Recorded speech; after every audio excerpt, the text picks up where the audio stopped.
Last July 3 ay pumanaw na ang batikang kolumnista at talent manager na si Lolet Solis, kaya naman ilang mga artista ang umalala sa kanya.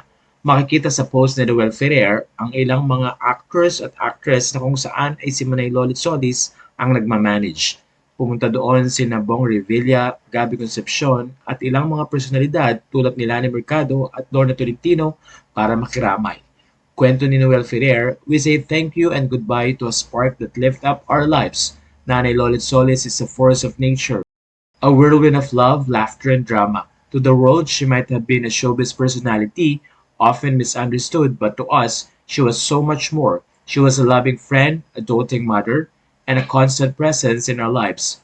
Your morning text will no longer brighten up my day, but I'll cherish the memories of our daily exchanges. Your birthday celebration will forever be etched in my mind, a testament to love and joy you brought to those around you. We love you in a way that not many can understand, and that's okay. Your first spirit and unapologetic nature were a shield to those who didn't get you.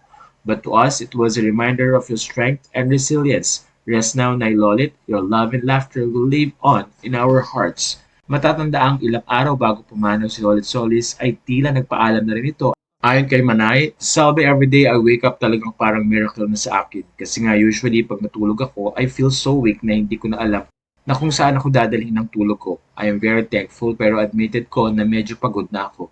I have so many things to be thankful for, parang para sa akin tama na ang journey ko sa buhay.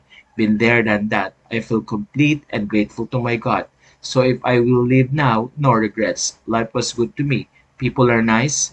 Things work mostly in my favors. What more can I ask? Basta thank you to all, my apologies to some, and if ever, just remember me with fondness. I love all of you and thank you to my God. Samantala, patuloy naman ang pagbisita at pagbuhos ng pagmamahal kay Lolet Solis.